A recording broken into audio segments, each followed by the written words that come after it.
মোকালমোৱাৰ ৰামপুৰত পথ দুৰ্ঘটনা ৰামপুৰ সামতা পথত দুৰ্ঘটনাত পতিত এহাল দম্পতীহাল পেছাত শিক্ষক শিক্ষয়িত্ৰী বিদ্যালয়ৰ পৰা মটৰচাইকেলেৰে ঘৰলৈ গৈ থাকোতে পতিত হয় দুৰ্ঘটনাত পথত ছাগলী খুন্দিয়াই পথতে বাগৰি পৰিল মটৰচাইকেলসহ দম্পতীহাল মটৰচাইকেলখনৰ নম্বৰ AS14J0208 মটৰচাইকেলখনত অহা মহিলা আৰোহীগৰাকীৰ অৱস্থা গুৰুতৰ দুৰ্ঘটনাত গুৰুতৰভাৱে আহত মহিলাগৰাকীক মোকালমোৱা অসামৰিক চিকিৎসালয়ত ভৰ্তি আঘাতপ্ৰাপ্ত মহিলাগৰাকীক সংকটজনক অৱস্থাত GMCHলৈ প্ৰেৰণ আহত মহিলাগৰাকী ৰামপুৰ বালিকা বিদ্যালয়ৰ সহকাৰী শিক্ষয়িত্ৰী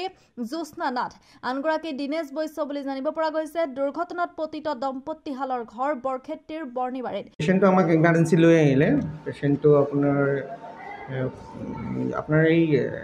এইখিনি ৰামপুৰৰ সেইখিনিত এক্সিডেণ্ট হোৱা বুলি কৈছে আমাৰ তাত যেতিয়া লৈ আছে কণ্ডিশ্যনটো একেবাৰে বেয়া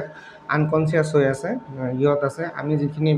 ফাৰ্ষ্ট এড ট্ৰিটমেণ্ট ল'ব লাগে আমি সেইখিনি ট্ৰিটমেণ্ট দি পেলাই ইমাৰ্জেঞ্চিৰ কাৰণে গুৱাহাটী মেডিকেল কলেজত পঠাই দিছোঁ তেওঁ ব্ৰেইনত আঘাত আছে নাকেদি মুখেদি ব্লাড তেজ আহিছে মানে ব্ৰেইন ইঞ্জুৰি আছে হেড ইঞ্জুৰি আছে মই তেওঁৰ এইটো প্ৰফেশ্যনটো মই সোধা নাই মই সেই বিষয়ে প্ৰফেশ্যনটোৰ বিষয়ে মই নাজানো মই পেচেণ্টটো মেনেজ কৰাৰ তালতে বেছি সময় জড়িত হৈ আছিলোঁ গতিকে মই এইটো তেওঁৰ প্ৰফেশ্যন আমি সুধিব পৰা নাই কণ্ডিশ্যনটো খুবেই বেয়া মানে বহুত অত্যন্তই বেয়া কণ্ডিশ্যনটো